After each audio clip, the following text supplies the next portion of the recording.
Well, good night, brushheads. It's 7 o'clock on a Sunday night, and that means that it's time. Yes, it's that magical time we call painting with MenothJohn.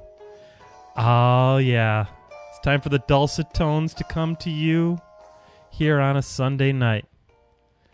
It's another week has passed. We've all gone to work, or not work, depending upon your employment status. Don't mean to be... If you're watching Painting with MenothJohn and you don't have a job, that's okay too. We're still happy as heck to have you on here. John Spencer, I'm not sure where I was going with that, but you are the co-host with the host. Introduce yourself to the Brushheads, Mr. John Spencer. Hey, Brushheads, how you doing tonight? I think they're doing pretty good. It's hard to tell at this point how many listeners we have. I'm here in the cave. It's a lot warmer here in Wisconsin this week, John. Yeah, it's a lot warmer in sunny Maryland, too. So I'm going to raise our very first glass of Kraken on this condensed version of Painting with MenothJohn to a little warmer weather. More, shall we say, kinetic energy in the air outside. This one's for you, air. Hey, Ron.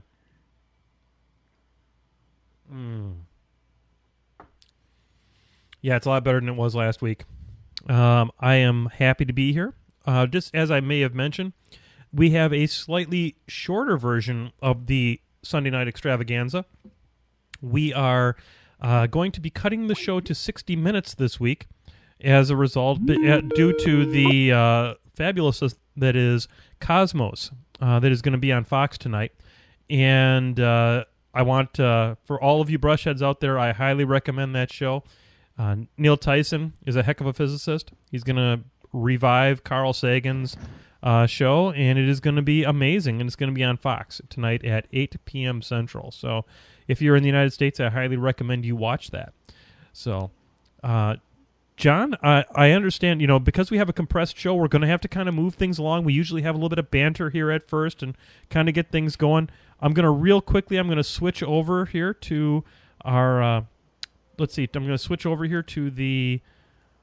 let's see, I'm going to try and get this thing right.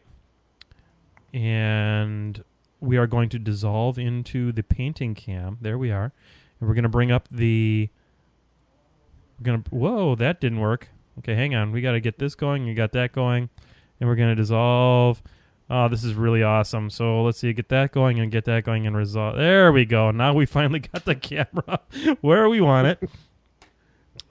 And we are going to bring on our first model that we're going to talk a little bit about, which was one of the ones we did last week, and that is we are going to show off Dirty Meg. And the lighting here is terrible. So got to figure something out here with how we're going to go ahead and show models in the future on here, but I did complete Dirty Meg. I will take some pictures, and I will post them up to the Painting with MenothJohn Facebook site. So if you haven't seen Painting with MenothJohn Facebook site, I highly recommend you go there and like it. And I also got done with Rutger Shaw, which you can't possibly see on the camera right now. But he is here and he is finished, and I will take some pictures and put them up. So that is one piece of technology, John, that we have not yet quite figured out here on Painting with MenothJohn. Well, it's a continual process. We get better every time. Is that what we do? Because I hope we get better every time. That's my story, and I'm sticking to it. and as a friend of mine from Buffalo once said, a lie well told and stuck to is as good as the truth. So I'm painting a House Guard, Dawn Guard Invictor UA today, because I'm very excited about Assyria and her theme force, and her theme force allows me to take two of these buggers, and I think that's pretty amazing. Oh yeah, it's legit. Yeah, I love Invictors. Yeah, they're really good. For they're a little bit on the pricey side, but having two units that can basically snipe themselves, and their POW 12 guns seems legit. And they're pretty versatile too. They're no slouches in melee. No, and especially if they get a little bit of flank going on, a Griffin is a wonderful thing to do them with, and so that's what I'm going to be painting today. John, why don't you talk to us a little bit about some brief thoughts that you have for us tonight? All right. Well, I'm going to start this off with a quote from a Riot versus Denegra 2 game, Oh my God! Is it which is it is is it family friendly, John? mostly. Mostly. Okay. Well, that's good enough for me. So the quote was after Riot being one of the three models in the army that wasn't affected by Denegra's feat, got pushed by her protector, charged Deathjack, popped her own feet, teleported to the back of Deathjack, just in reach for Denny, and one-shotted her, doing 28 damage because of critical decapitation. Oh, that's God. I wish I could root for that more because it's still Cricks on Legion. But I anyway, know. Well, what was the quote? This guy's been playing Riot for a while, so he's been trying. But the quote is from the Denny 2 player. That is such bullshit. Oh, that's hysterical. I'm not going to say who it was. He does watch this show and listen to this show, but I'm not going to call him out for that. Yeah, anybody that's dropping Denny 2 gets all the bullshit they want. Oh, it's hilarious. Oh, that's hysterical. By the way, for those of you played, who are watching me paint this thing, you'll notice that this is my Dawn Guard color scheme, which is essentially taking a pot of cold steel and just rubbing it all over the model until it's done. So anyway, continue. All right. Well, yeah, the guy plays Riot pretty consistently. He's been playing her a bunch, just trying to get her. I love his perseverance. No, that's But fantastic. that actually goes. My quick deep thought comes from my game versus him, where I brought Madhammer versus Rias. Nice. And the thought is, if you have the choice between trying to kill a caster and being like 80% safe, or being 100% safe and just continuing the attrition, be 100% safe. Continue that attrition. I couldn't agree with you more. Because I tried to kill her, and we're not sure if he had the right distance. We're not sure he was measuring right, but he got there. I let him roll it out. He still didn't kill Durgan, then just shook my hand. But if I had just not tried to put the basher into Rias and kill her, I would have had the three focus and just done an inhospitable ground, and it would have been done. Yep. She'd have had no chance of getting to me. Yep, But I I got a little understand. greedy, so that's my deep thought. Don't be greedy. Save those lower percentage, anything less than 100% safe for the games where you need to swing it back. I had full control of that game. I just dropped both of the towers and every single model he had, with the exception of a Shredder with one wound. His Protector was in the backfield, his Succubus, and then like an Incubus and one of the Nis Legionnaires. Yeah, Legionnaires. So I was well in control of that game. I had lost Alt and Ashley and two gun mages. Both gun mages to me taking free strikes, by the way. Nice. So I didn't need to keep him. I didn't need to go for it all. I needed to be safe. Yeah, that's the thing about Granted. this game, that if your caster dies, you still lose. Indeed. Well, that's some good thoughts right there. You know, hang back there, make sure that you. I can't tell you the number of times, John, that I've walked my caster into death as a direct result of greed. You know, it's Yeah. the seven deadly sins. They apply to War Machine as well. You know, They do. I probably need to come All up with of the seven deadly sins of War Machine. I think that might be another T-shirt sometime in the offing. Yep. So I hear you went to a tournament. I did go to a tournament. I went to an unusual tournament. I gotta check the clock here. We are 9 minutes into the show. Each of these segments tonight is going to be 20 minutes long, which means it's time to release a little more Kraken here. So, there, the Kraken for the first 20 minutes is complete. I went to so there are two big tournaments going on this weekend, John. I don't know if you heard of a little one called the Mayhem Cup. It's going on down in Texas right now. I heard about that one. Yeah, that's a tournament that Will Pagani will bring a side order of fries, a bucket of shoelaces, and some SpaghettiOs, and play that against anybody that comes in an effort to win. And I believe that he did win with that exact list. And it turns out He lost in the first round. Will did not. The first, of the finals, yeah. Oh, he second did? finals. I'll Yeah. be damned. Who beat him? I don't remember. I just heard that he, Crump, and Chad, so the entire Muse crew was out at that point, I'll be and damned. Pagani lost in the first round of the finals. And if I remember correctly, one of their locals won the overall there. It wasn't Tom Guan, Jeremy huh? Lee. No, it was Jeremy Lee. Okay. Wow, that's amazing. And Pagani was playing Crix. That might be the first time he's lost this year. I mean, like any games.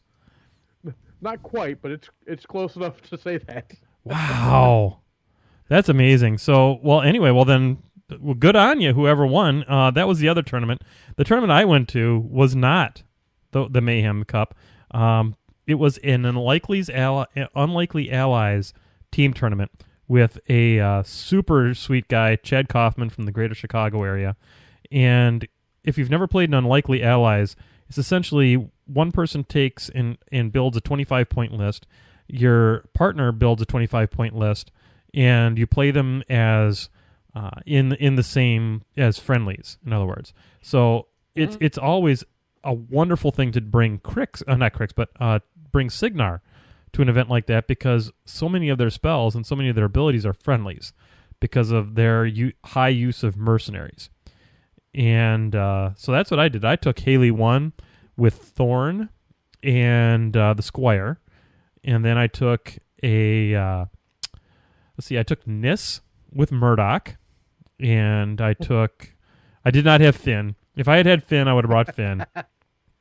But I don't know. Finn is on the way from Discount Games Incorporated. If you don't get your models at your friendly local game store, get them from Jay at Discount Games Incorporated. And then let's see, what else did I have in that list? I don't remember. It doesn't really matter after that. And my partner, Chad Kaufman, brought Kruger 2, Getorix, a Pure Blood, and a Stalker. That was his whole list. That's 25 points.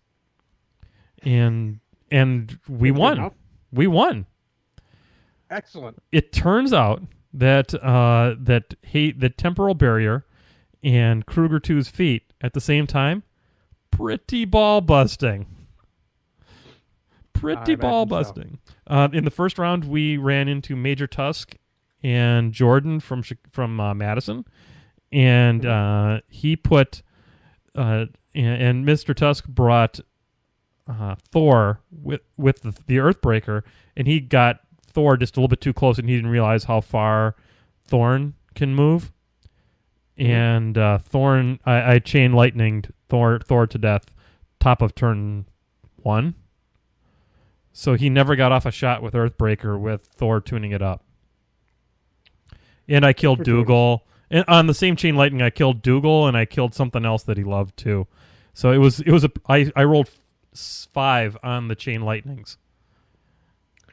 Wow, it's rare that Haley casts chain lightning, much less that it's super effective. Oh, it was amazing. So yeah, he got there was only I kicked the Squire to get the extra focus, which allowed me to do a chain lightning, upkeep arcane shield, and cast temporal barrier. So it was pretty amazing. I thoroughly enjoyed it. Had a great time.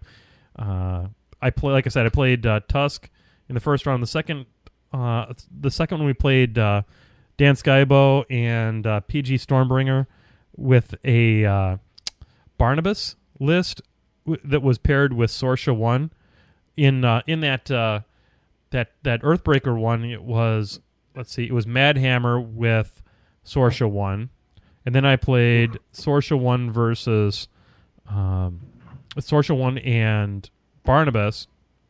And then the final game, which was a hell of a barn burner, it was Haley 2 and something else obnoxious. But it was a hell of a match, and we ended up winning it. And we were darn happy about it. That's excellent. Congratulations. Yeah, I don't often win much, but I did manage to win this Dawn Guard Invictor UA, and I won a Death Jack. So, now I got a Death Jack to put together. Hooray. Awesome. Yep. Well, see, this is interesting. For those of you who are watching Twitch, Titanfall should not be broadcast at this time without express written permission from Respawn/EA. You risk DMCA suspension if your broadcast is before 12:01 a.m. Eastern Time on 3/11. Wow. Shit just got serious on Twitch. Yeah, no doubt. Make sure we won't talk about that game at all. Don't say Titanfall. Oops. God, I just said Titanfall. Oh, I said it again! What are we doing wrong tonight, John? We only have 13 people who are watching us.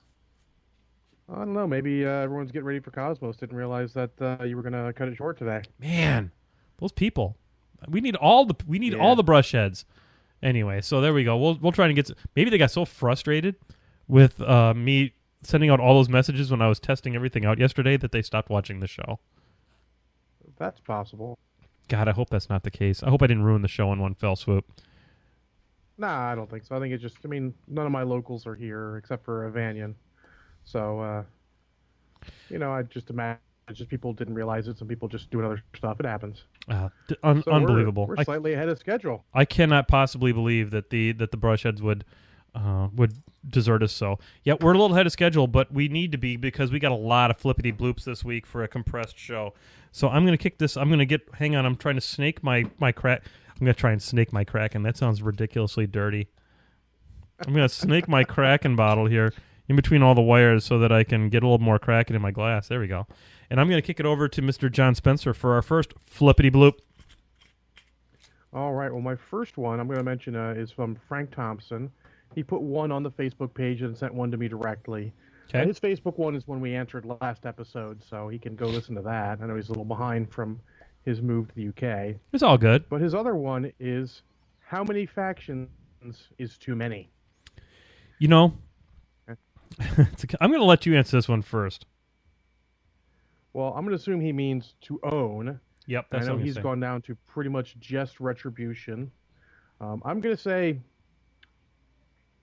5 is way too many. If you've got 5, that's too many. Anything less than that, you're probably okay. You got your Hordes faction, your War Machine faction, your sort of alternate War Machine faction. You play just a little bit, maybe just at Journeyman Leagues. Then your alternate Hordes faction for when you're getting a little silly too. I don't disagree with that. I don't disagree with that, John. I think that we can say one of two things. Now, if it depends on what your goal is for this game. Are you trying to be competitive and do really well in tournaments and things like that? Because that's one answer. The other answer is, are you a hobbyist and are just enjoying painting and just having nice casual games and just you don't really necessarily care about getting your teeth kicked in when you show up at a tournament?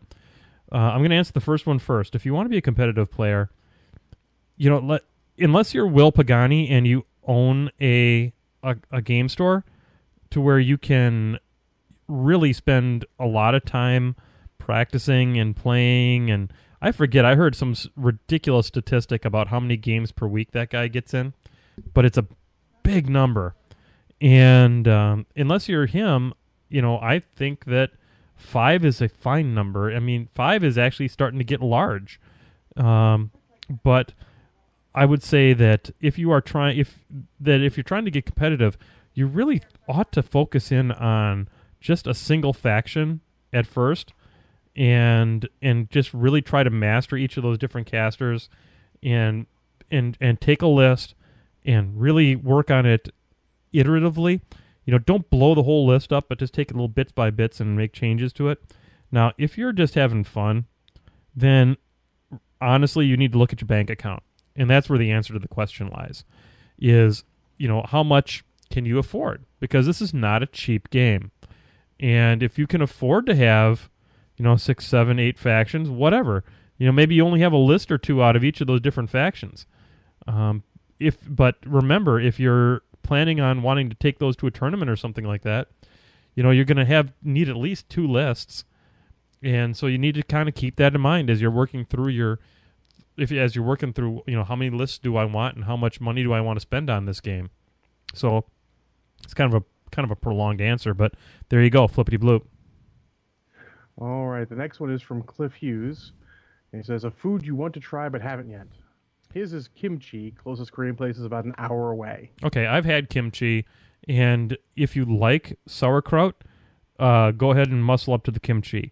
I prefer fresher, younger kimchi than the super heavy duty old kimchi that's been like aging since Moby Dick was a minnow, or aging since the time that that Korean lady that's serving it to you was young. And so that's one thought. As far as foods that I have not tried that I would sure like to try, God, I've been pretty blessed. I've tried a lot of stuff. Huh.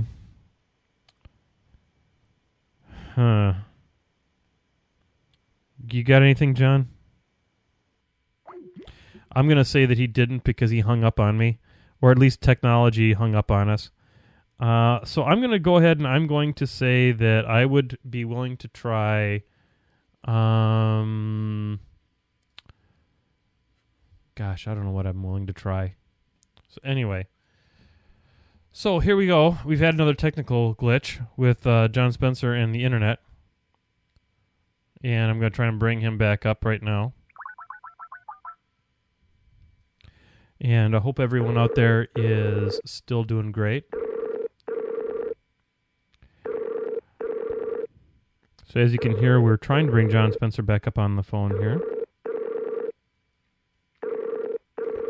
And I hope that you're also enjoying this color scheme that I'm working on here for these guys. I don't have the Flippity Bloops in front of me. I've had sushi. I've had... organ meat doesn't work for me, so I'm probably not going to ever try any like sweetbreads or brains or anything like that. So that's probably not going to be anything I'm going to go after anytime soon. So, anyhow, going to check and see that the feed is still doing its thing. The feed appears to be doing its thing, so yay. The problem just appears to be here. So, I'm going to try one more time on the voice call to bring John Spencer back. Are you back? I am back. All right, that's fantastic. So I just basically said I won't eat any organ meat other than that, but I don't know really else what to try because I've really been very lucky in that I've tried most things that I want. Well, mine's pretty simple. Mine is shawarma because I'm a geek and Ooh, I like a they shawarma. mentioned it in Avengers, and I haven't tried it yet. They just got one place locally. I might give it a shot soon. I had some shawarma of all places on the Illinois toll roads at at one of the oases that they have there. It was good. I can't remember what the hell it is, but it tasted good. So, Flippity Bloop. All right. Well, next one is from Joseph Merrick. Hey, Joe. He's like, playing in the league, an opportunist or purist? I don't know if I'm playing in the league or not. I mean, my work schedule right now is taking me out of town to Seattle every other week for now until mid-April. So I'm going to be at the game store on Tuesday, and I will make sure I connect with you and connect with the rest of the guys there at Game Town in New Berlin. But as for the rest of that stuff, yeah, I got to find out kind of what work is like. I mean, I don't want to commit to a league if I'm not going to be there to take part in it. You know what I mean? And then what was the second part of his question? If you'd be purist or opportunist. What does that even mean? It's a function of the league. Whether you're trying to take advantage of all the corruption that's going on, or if you're going to try and purge it all. Good guy or bad guy, basically. You know what? Even in RPGs, I have a very difficult time playing a bad guy. Just because I don't play evil terribly well, because I'm not an evil person. So I'm going to say that I would be purist. And I wish that I was an opportunist because it sounds fun. Because it sounds like I might be able to get the chance to play different things that I don't often get to play together. So I will be a purist, but I will resent every minute of it. Flippity bloop. All right. Next one is from Alan Green. He says, kind of long one, the other local press ganger and I have switched our factions this year to Crix because we don't have one or ever had a Crix player in our meta. Does this make us bad people? Not at all. That makes you an awesome person because you're giving your meta a chance to experience a very powerful faction that otherwise they would never get to see, and if they showed up at a convention, they would get their head handed to them because they'd never seen things like a Gatsby 2 Bile Thrall Excarnate nonsense, or had seen just how bad things suck when you're -5 to all of your to your defense and armor and stuff like that. So I don't think there's anything wrong with that. And I've got some cricks here. Lich Lord Charlie has got some cricks. And when he gets old enough to start learning the game, he can learn to play with them, and I'll play with them in the meantime. But Crix is super fun. If you haven't picked up Scar 1 and Gerlach Slaughterborn, I highly recommend it. It's some of the sexiest stuff I've ever played with, and it's funny. So yeah, it doesn't make you a bad person. In fact, it makes you a great person for exposing your local meta to, more opportunities. John, what do you think? I agree. I mean, whenever you your faction to make your meta better, you're taking one for the team. That makes you the opposite of a bad person. Yeah, absolutely. That makes you not selfish. And where I'm from, not selfish is good. So Flippity Bloop. All right. The next one is from Cameron Karasek. Yep, blog. What casters and lists are you going to try Tristan in? Mine's easy. No. No. I will bring but him. Use Gaston with everyone. I think that I will bring Tristan with anyone that I need some AoE love with. So, because he's going to be sitting there with a. Well, first of all, I guess to answer his question more directly, I could see him very easily with Resnick 2, with a Devout, with the armor buff sitting on it, helping to protect Resnick from a shield guard standpoint. Okay. I could see him with Severius 1, obviously, because him with a Redeemer makes a lot of sense. I mean, it's pretty clear that his favorite 2 jacks are probably the Devout, or maybe favorite 3 jacks, the Devout, the Templar, and the Redeemer. So you look at those jacks and you say, well, who likes those things? I mean, he's going to be a great piece from a scenario standpoint, no matter where you put him and what you do with him. So, I think, Cam, I think any list you put him in, I think he's going to be pretty solid. I mean, I think he's got a lot of utility to bring, jacks. Making a Templar armor 23 is a thing. And having him, provide that extra focus with that a lot of the 6 focus casters really want is a great thing. Did we just lose our? Yep, I think we just had another.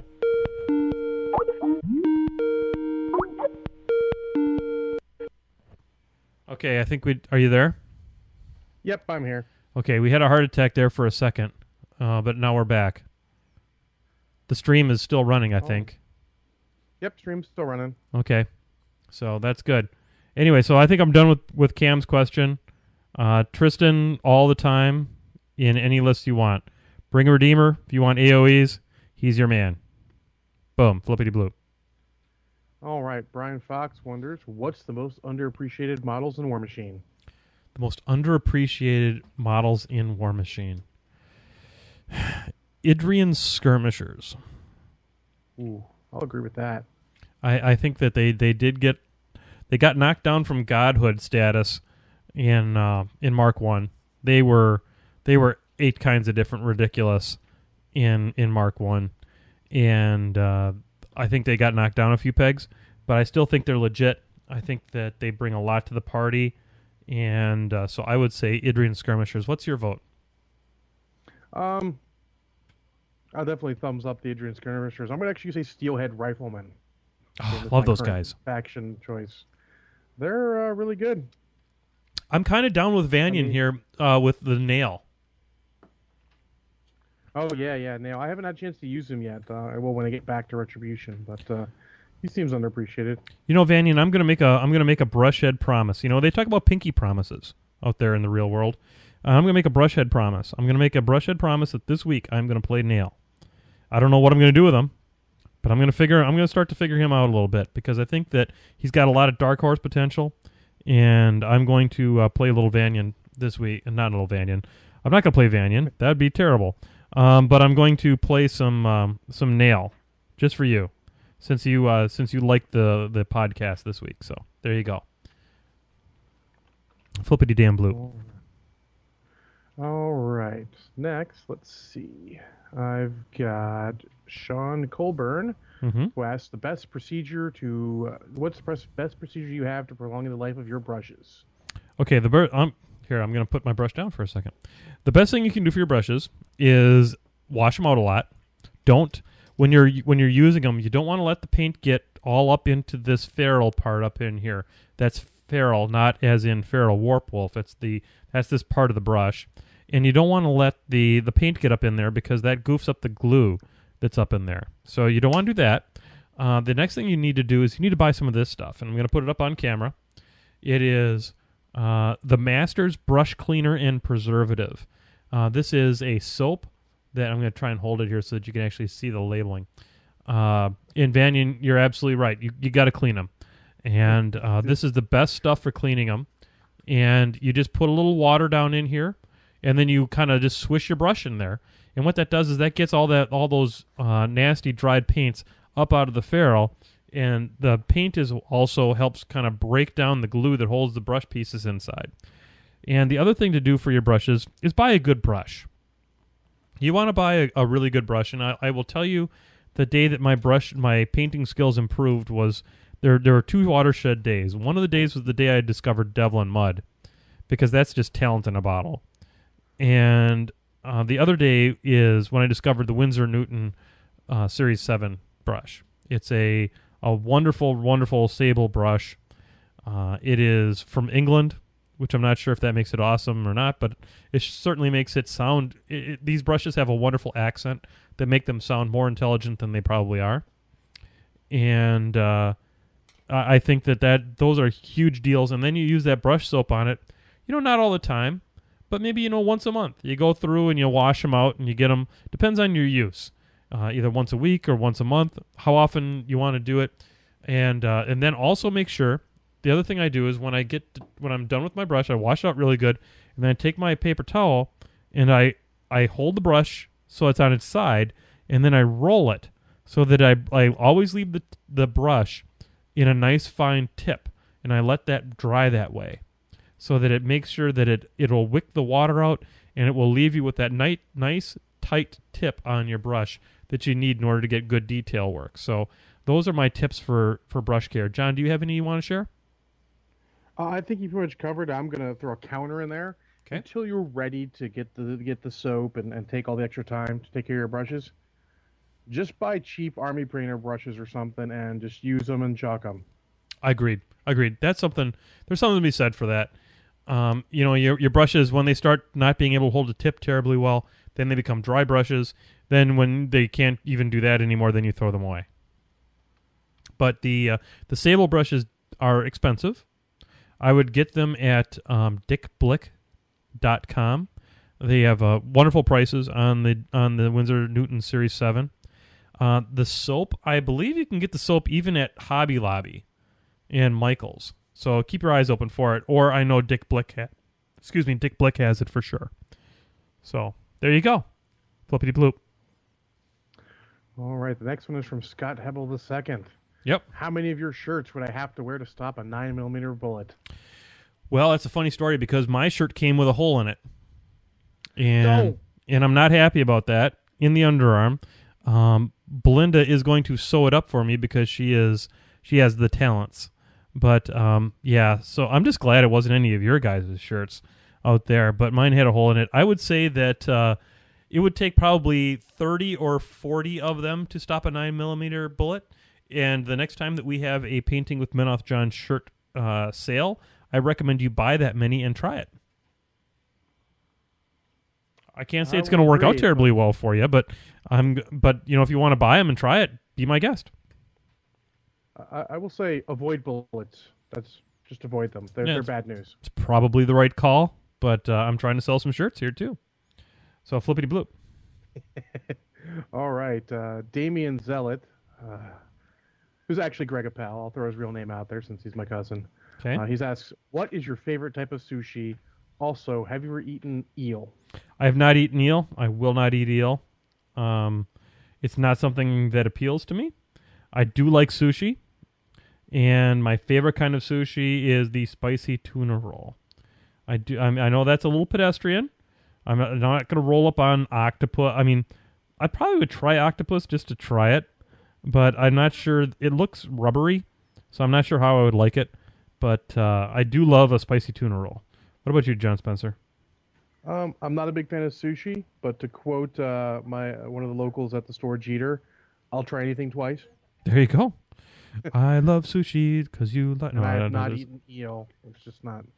Yeah, F Eh, eel. I mean, eel does not look good. It's no. even a funny color. Screw that. Yeah, I'm not down with that. I don't have time with that. Anyway, so Flippity Bloop.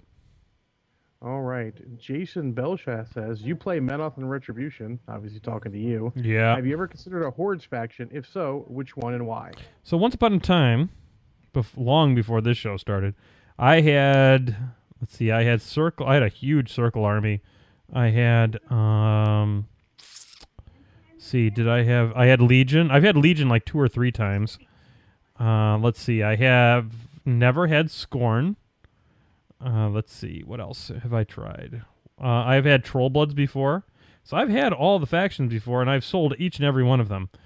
And I guess of the ones that I've had that I would even consider going back to and trying again, I would say, God, Scorn appeals to me because they hit like a runaway freight train, and in my opinion, you can never have enough bronze backs in your list. So I would try the Scorn if I had a chance. But I'll be honest with you right now, I have all the War Machine I need on I have all the factions I need. I've got Rhett, Menoth, I've got Signar, Mercs, and I've got Crix. I think that's enough for any man. So that's all. What about you, buddy? What are you longing to try? Well, I actually have 2 Hordes factions. I have Trollbloods and Circle. Circle because they're different than everything else I play, and Trollbloods because they're awesome. They're super fun. Circle hurts my brain. They're interesting. Man. I'm crazy. I actually like MkII, so. Oh, yeah. There's no problem with that. I've only played them short time, but, you know. Yeah, I'll tell you, it's shifting stones are why I don't play Circle. I cannot wrap my head around that geometry. And if I can't do that, then there's probably not a good place for me in that faction. So, yeah, I'm about 75% done with these Invictors, by the way. Nuts. Flippity bloop. All right. Well, the next one, second to last so far, is Gary Fool Larson. He asks, What a fool. How many models do you paint at once? I I don't feel like I get anywhere when paint 4 models in a unit at the same time, and painting just one at a time seems like a waste. It depends on what I'm doing. Like you'll notice here tonight I'm doing 2. And that is because it's a unit attachment. Now, when I painted my infiltrators, I painted the entire unit at once. And it was during that downtime that we had, John, where I didn't have to complete the entire unit in 1 week, so because of the Super Bowl and all that kind of stuff. So that is part of why I was able to do that. Generally, if I'm painting a unit, I paint the whole unit at once, and I will pick one color in one part of the model, and I will do that part, and then I'll move on to something different, and try to break up the monotony that way.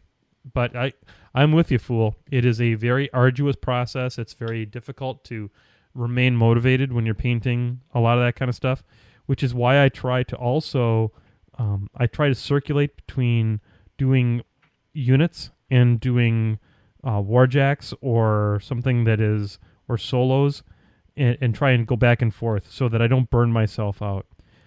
You know, the deep dark secret of painting with MenothJohn is that the major reason this show exists is to help keep me motivated and keep me moving forward on getting stuff painted.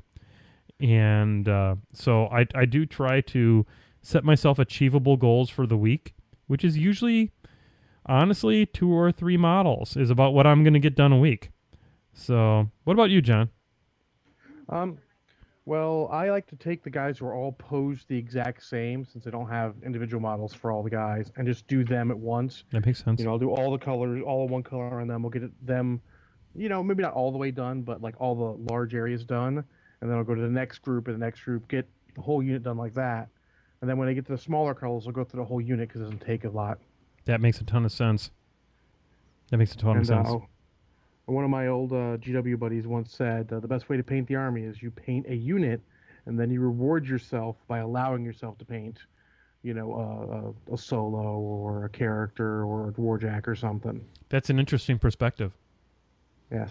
It is a reward to do a bigger piece like that. It really is. Yeah. Because they're generally more fun. Yeah, they're a ton more fun. So I'm looking forward to Edifo being completed with Assyria this week and sending it off, because I'm going to tell you what, I'm so looking forward to playing her in Madison next weekend. And Let's see here. So Flippity Bloop, we got any more?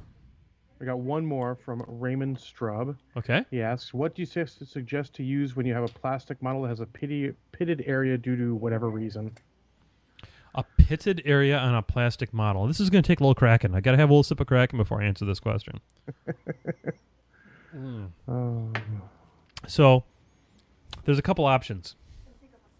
You can try a little bit of liquid green stuff to try and kind of put a little bit on there, just to kind of fill it in a little bit. But you're going to have to come back and you're going to have to try and do a little bit of smoothing on that, even with that. The plastics that Privateer has especially are not terribly forgiving to once they get gouged. They don't want to give up the gouge very easily. And it's so easy to gouge them in another direction, so that you end up with like this really cool cross-hatching going on. I guess you can try to do a little liquid green stuff and really smooth it over and maybe take a little bit of a very, very, very fine sandpaper and try to smooth that green stuff out and blend it back in. But other than that, I guess I don't know too much. What do you think, John? This is a toughie. Well, liquid green stuff or real green stuff, as Tadco just mentioned. If you gouge it when you're doing it, just use the real green stuff, smooth it out. Take like a plastic bag or something so you don't get fingerprints in it. And sometimes if it's not too bad, either work it in by making it look like it's scorched or damaged, or just when you paint, don't worry about being a little heavy there. Sometimes the paint will fill in that area when you're going, if it's not that deep enough. That's some good advice. I just broke this guy's arm. That's ridiculous. That's ridiculous. I never break models. Insanity. This is the famous green stuff glue green stuff method. It never gives up the ship. The hell. Anyway, so I might be done painting this guy then for the night, because I'm going to need to repair him before I go too much further. I'll continue painting his head a little bit, but that's really bizarre. I thought I did a good job. I mean, hell, I even washed this guy before I started working with him. Maybe that's a problem. I never wash my models. Everybody says, "Oh yeah, wash your models." I never do that, and my stuff turns out resin. Yeah, I never have any problems at all because I use green stuff glue, and it just works. But oh well, this guy's arm, it didn't fall completely off, but it's like that kid's tooth, that the tooth is about to fall off. Yeah, it's right there. So anyway, so is that all the flippity bloops, buddy? It is. Hey, I want to thank everybody out there in flippity bloop land for getting those out there. I really appreciate it. And I'm going to put this guy over here and let his face dry a little bit, because I need to get another shot of Kraken. Yeah, it's time for the media section. Cosmos is going to be amazing with this much Kraken in me. Come on, get over here. There we go. I'm on my second Kraken and Cherry Coke myself. Yeah, and you're hitting it tonight. Good for you. Good for you. God, I had to resist every temptation today to airbrush the Earthbreaker. It took every ounce of every fiber of my soul not to go after it, because I don't want to. I really don't want. Oh, I know why that guy's arm broke. Is because I assembled him today, and the green stuff hasn't set to full hardness. Yeah, that'll do it. That's what happened. Gosh darn it! That's what I get for trying to hurry things up. Anyway, so yeah, so here we go. So this is for the media section. And I'm going to raise this out to all the brush heads, legendary brush heads, and everybody out there that bought one of the T-shirts. All 47 of you? So here's to you. Ron! Ron. Good times. So, yeah, we're on Indeed. to the media section. So, Brushheads, you had an assignment this week, and I hope you paid attention to it, because I didn't watch it, and I didn't finish watching it until literally like 10 minutes before John and I got on the Skype to start the pre-show to kind of get ready for what we're going to talk about tonight. But the assignment tonight for the Painting with MenothJohn movie club was Hansel and Gretel, Witch Hunters. Oh, yeah. And I know what you guys are saying, but John and John, didn't you say we're supposed to watch Haywire? We did, but it turned out that in between when I checked and the actual cast, they took it off Netflix. So we called an audible to Hansel and Gretel Witch Hunters, which is on Netflix. Though I did still watch Haywire, if any of you guys want to chat about that as well. So this is an excellent reason to get out there and like the Painting with MenothJohn Facebook page, because we announced it immediately after the show that we had audibled to Hansel and Gretel Witch Hunter. So I highly recommend, if you do not have a Facebook page, John, I think I'm gonna actually bite the bullet this week, and I'm gonna make a Twitter account for this show, and it'll be. So here's a couple of things. First off, you can always look at MenothJohn, and that is my personal Twitter. And I will also make a Twitter account this week for at Painting with MenothJohn. Or John, do you think I should just go at PwMJ? PwMJ is probably easier. I don't want to have to type out Painting with MenothJohn. Oh God, yeah, that would drive people friggin' batshit. All right, so we should consider a Gmail account as well. Okay, so I will set up a Gmail account also this week for PwMJ at gmail.com. I'm going to try for that at least. Do not email that account until I have verified that it actually exists, but I will get that Twitter account up sometime on Monday. And that will be a way that you'll be able to Flippity Bloop, and we will do hashtag Flippity Bloops on that. So on top of the Facebook, we'll also have the fabulous Twitter page. And John, I'll make you an administrator on that as well. I don't know how to do that yet, but I'll figure it out. We'll figure it out, yeah. Yeah, we're good like that. I think I'm going to start with the reviews of the other movies I watched. Do those real quick. Yep. So Haywire, which was the original assignment, it's sort of a spy movie. It's sort of like The Bourne Identity, just with a chick instead of Jason Bourne. And overall review, I'll start with the review. I gave it 2 shots of Kraken, mostly because she needs some more work as an actress before she can really lead a movie. But it was very interesting to watch. It wasn't a little slow paced at times, but it was interesting. Enjoyed it. The action was good. She's got good potential. I think she'll round into a fine action star. She's already a better actor than Arnold. Where do we know her from? Gina Carino. She was an MMA artist. She's been in bit parts in a couple other movies. Okay, so we know her mostly from things that are other than the movies right now. Yes. Okay. Yeah, she's only been in a couple movies, but it was pretty good. Like I said, about two shots of Kraken, mostly because it wasn't perfect. Though they avoid some of the obvious pitfalls of a movie. Like she meets a guy early, and you go, "Oh, love interest." Nope, no love interest. They're like, forget that noise. Love that. Happy. Love that. I love it when a movie takes a little bit of a left turn like that on the audience. Yep. And then the second movie I watched this week, even in order, was Battle Beyond the Stars, which is a Roger Corman classic from 1980. Love that frickin' movie. John Boy's in it. Yep, and it was supposed to be Roger Corman's Star Wars, and I think he actually pretty much hit the mark. Oh, I'll give it to him. It's got Robert Vaughn. Basically, the idea is it's the Seven Samurai in space. I mean, that's what it is. Yep, totally is. Oh my God, it's amazing. That's a perfect analogy. Or if you don't understand, it's Magnificent Seven in space, which same thing. Seven Samurai in the West. Yeah, I know. Not everyone knows. I ran into that today, but it's good. I'm also going to give it 2 shots of Kraken because some of the dialogue is horrific, but it's Roger Corman, so bad, bitch. It's good at times. It's Roger Corman, bitch. Yeah. I enjoy the heck out of that movie. It is actually on Amazon Prime for free. I haven't checked the other ones. They actually released a Blu-ray copy not that long ago. And my interest in this movie actually was rekindled recently because I was listening to a podcast called Junk Food Cinema, which I suggest. They only have 1 episode so far. Should be getting in at the beginning, where they talked about Battle Beyond the Stars, and it was very good. They had some good stories. Some guys from older podcasts, a website that's since defunct. But it's a good movie.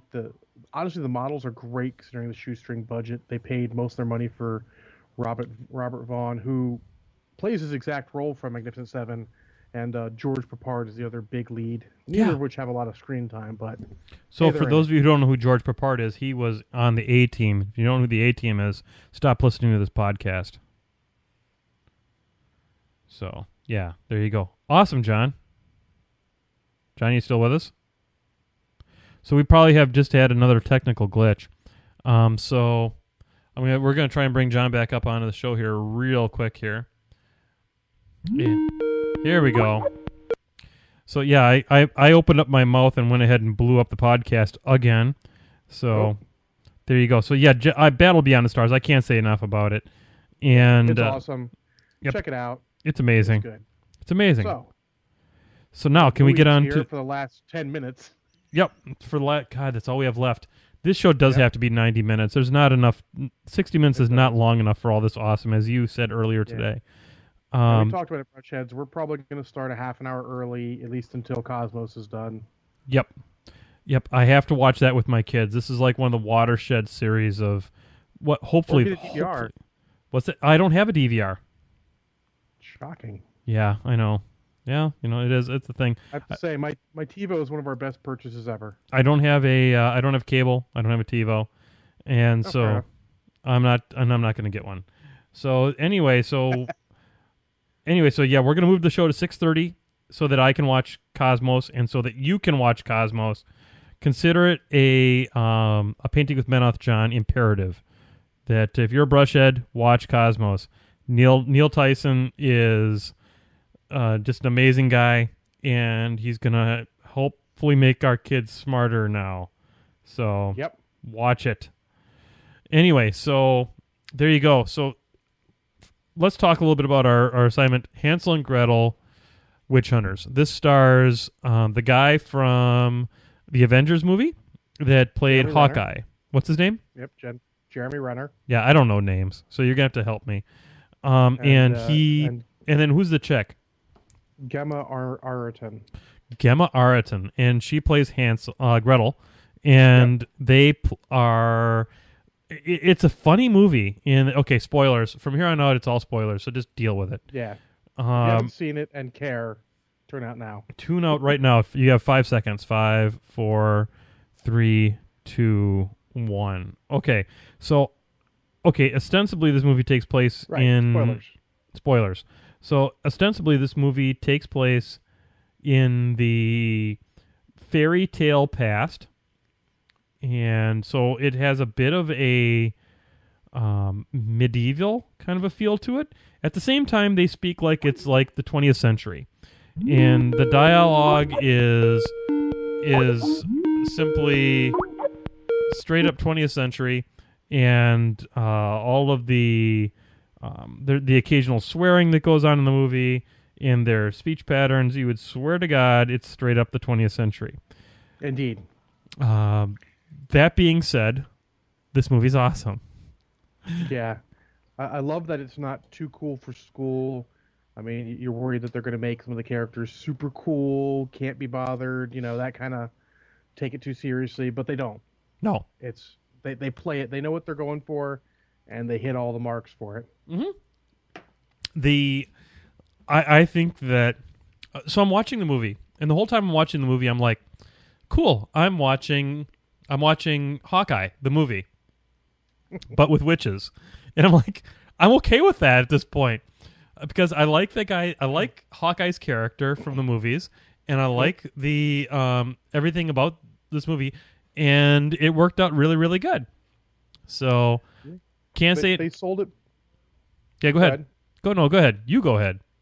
But they sold it pretty well that they're actually siblings. The couple scenes they devote to showing how much they care about each other are pretty good, and you get the idea that they're siblings and they care about each other.